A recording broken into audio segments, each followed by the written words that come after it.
When I was just a lad of 10, my father said to me, "Son, come and take a lesson from the lovely lemon tree. Don't put your faith in love, my boy," my father said to me, "for you will find that love is like the lovely lemon tree." Well, you heard that song last week, and I'm singing it again this week because, well, we're going to carry on. This is part 2. You remember last week,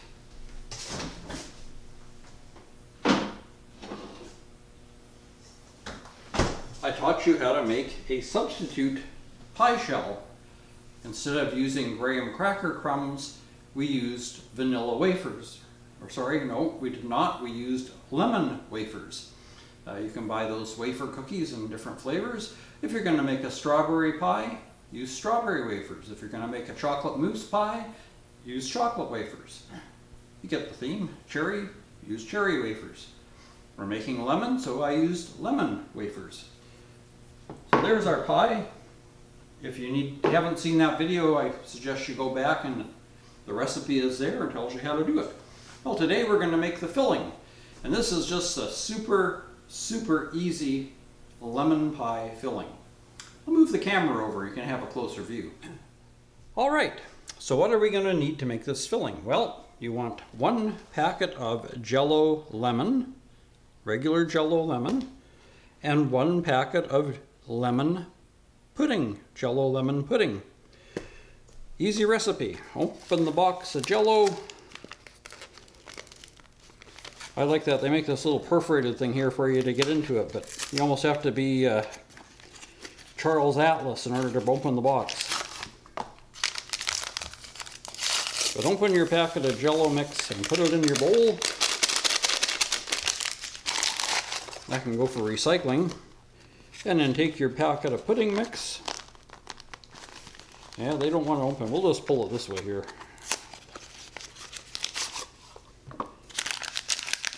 Put your pudding mix in your bowl. Whoops.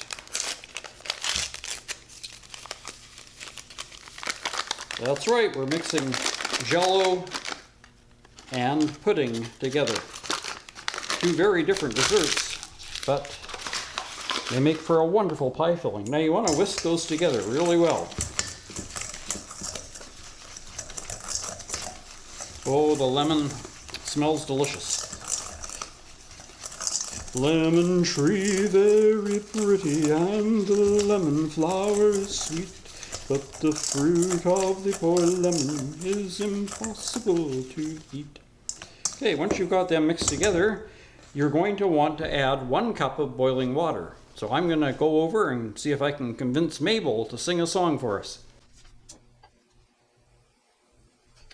Ah, I hear her siren call now. You all remember Mabel? So you want 1 cup of hot water.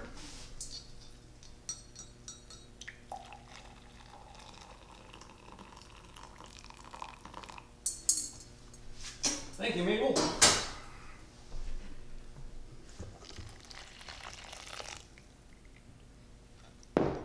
And we're going to whisk that in there really well. Just want to try and get it dissolved with as few lumps and bumps as possible. So give it a really good whisk. Get it all together. And to that we're going to add a cup of cold water, but we're going to do something to the cold water first. What? Well, we're going to add 1/2 teaspoon of lemon extract.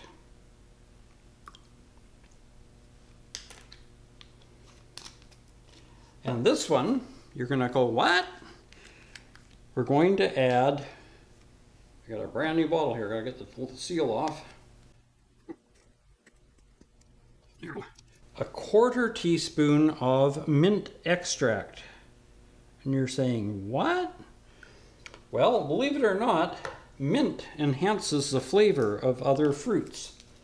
I learned that from a chef in Hawaii, on the island of Maui, at the Plantation restaurant, where they serve pineapple chunks for a an appetizer. And the pineapple there tasted better than any of the other pineapple I'd had.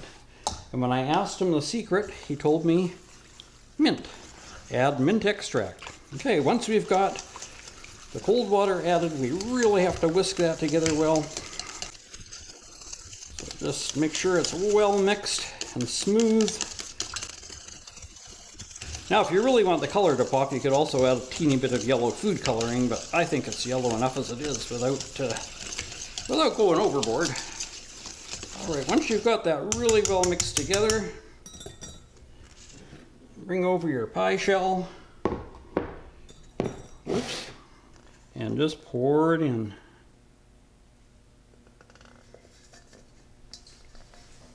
I'm going to need my spatula here, because we want to get every last delicious drop of this filling mix. Now, as you can see, my pie plate, as I told you, is a little bit bigger than an 8-inch. But if you're using an 8-inch pie shell, it'll probably fill it right to the brim.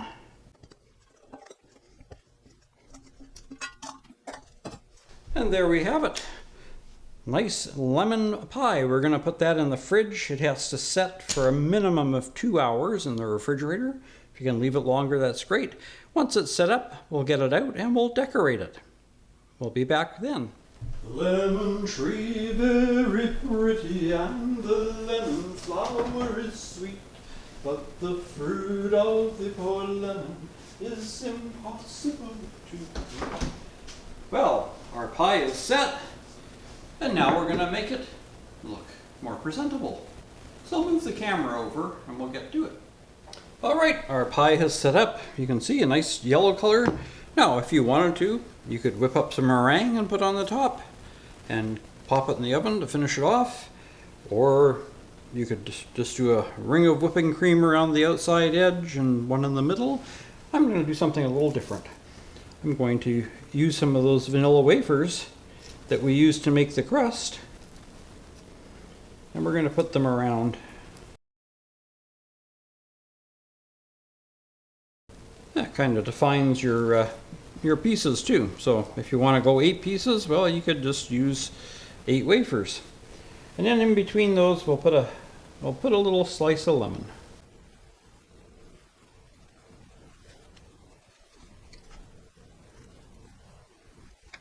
I probably should put something in the middle there, shouldn't I? But a maraschino cherry would look pretty, but I don't have any at the moment. There you have it. A nice, easy to make lemon pie with a substituted crust. Instead of graham cracker, we used the vanilla wafer crumb crust, or not vanilla, the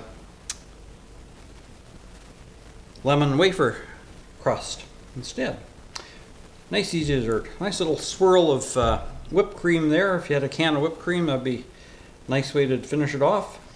But I don't have that either at the moment, so we'll have to leave it like it is. It'll taste just fine and we'll enjoy it. Hope you've enjoyed today's recipe and last week's as well. The combination of the two give you today's dessert. You can impress your tea company or your after supper guests or whatever with an easy to make dessert. The crust probably took all of 10 minutes to make, maybe 15 if we took our time, and the filling probably 5 if that. So for 15 to 20 minutes worth of work, you can have a lovely dessert. All right, we'll see you next Tuesday for Tuesdays with a Pilgrim, and I'll probably pop up a couple of times in between with some fun facts. Until then, take care, stay safe, and God bless.